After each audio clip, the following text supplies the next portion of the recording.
I'm Advocate Pradeep Shukla, practicing at Bombay since 48 years.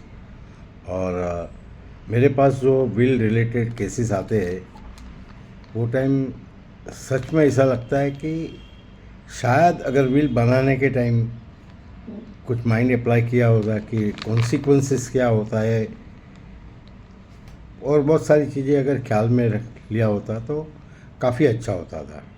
एक general impression ऐसा भी है कि विल रजिस्टर कर दिया मीन्स ऑथेंटिक हो गया, ऐसा कुछ नहीं है। Registration of the will can save to some extent about the genuineness of preparing will, because basic requirement है कि देयर शुड बी 2 विटनेसेस, और 2 विटनेस और जिसने विल बनाई तीनों ने एक साथ में साइन किया है तो वो अलग चीज़ हो गई। तो उसका मतलब ये नहीं हुआ कि विल रजिस्टर किया तो एकदम परफेक्ट हो गया और it can not be challenge और something. That's a general impression of the people.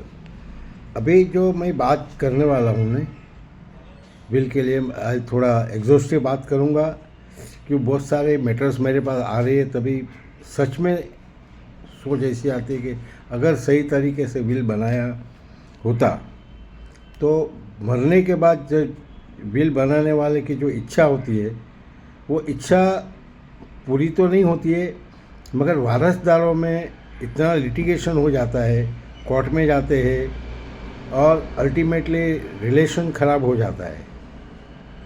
We may blame the brothers sisters, but actually the blame should be given to the parents, father और mother who is prepare the will.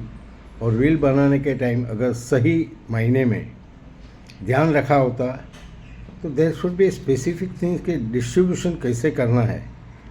And the person जो will बनाते हैं ना उसको मालूम होना चाहिए कि ये विल का जो कंटेंट्स लिखा है उसका कॉन्सिक्वेंसेस और रिपरकशंस क्या हो सकता है। बहुत सारी चीज़ें ध्यान में रखना पड़ता है, जैसे कि जस्ट लाइक वी थिंक कि भाई जीभ में हड्डी नहीं है, मगर जीभ ऐसी होनी चाहिए, अदरवाइज़ बहुत सारे लोगों का सिर्फ दिल नहीं बहुत सारा कुछ तोड़ सकता है। तो वैसा ये विल का है कि विल सिंपल थिंग है कि भाई आप कोई भी कागज़ पे लिख लो, डिटेल लिख लो और 2 विटनेसेस और 2 तीनों साइन कर दो, विल हो गया। उसको ज़रूरी नहीं है कि भाई स्टैम्प पेपर पे होना चाहिए या नोटराइज होना चाहिए या कुछ something. There are other elements also, but general impression ऐसा होता है कि रजिस्टर्ड विल किया मीन्स बस। That's not so.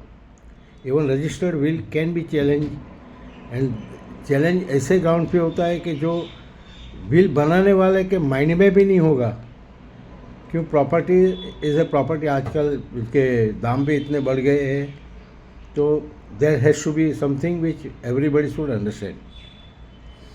नाउ मैं जो बात कर रहा हूँ वो रजिस्ट्रेशन इज़ गुड। रजिस्ट्रेशन से क्या प्रूव होता है कि हाँ उसने विल बनाया है और विल बनाने के टाइम दोनों विटनेसेस साथ में थे और एक ही समय पे तीनों ने साइन किया है।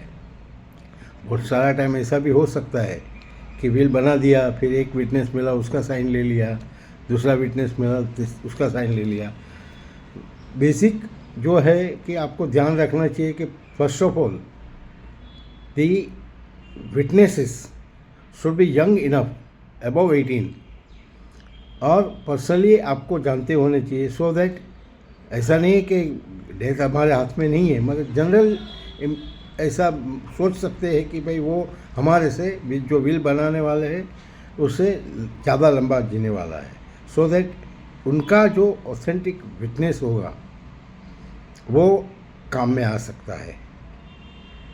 और दूसरा कि जनरल इम्प्रेशन है कि भाई एकदम मरने वाला है तभी विल बनाओ। नो, विल मेरे हिसाब से जब आप लाइफ में सेट हो जाते हो कि चलो 45-50 हो गया, अभी मेरे नाम पे मैं कोई प्रॉपर्टी नहीं लेने वाला हूँ, ये नहीं बना, जो बढ़ेगा ठीक है, that is the right time to prepare the will. और विल का बेनिफिट ये है कि बाद में विल चेंज भी करना हो तो वो चेंज हो सकता है। अभी मैं जो मैटर की बात कर रहा हूँ मैं डिटेल में, because individual matter of the family, तो मैं वो डिटेल में नहीं दूंगा। बट 3 भाई and the property was not properly mentioned about the distribution thereof. मेरे पास ऐसा भी केस आया है कि लिख देते हैं एक बेटा है एक बेटी है, मेरे मरने के बाद दोनों इक्वल हिस्से में बांट लेना। अरे that is the root which creates a trouble.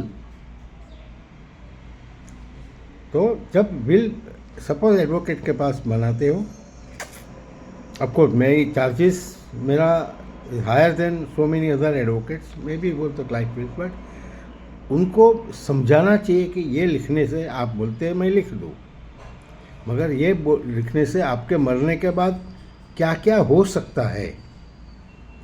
अगर वो उनको क्लियर हो गया फिर भी वो इंसिस्ट करे तो अपने हाथ में कुछ नहीं है। मगर बिल बनाने के time it's our duty to see कि भाई उनको पता चले कि ये शक्यता है which can be avoided by writing properly in the will.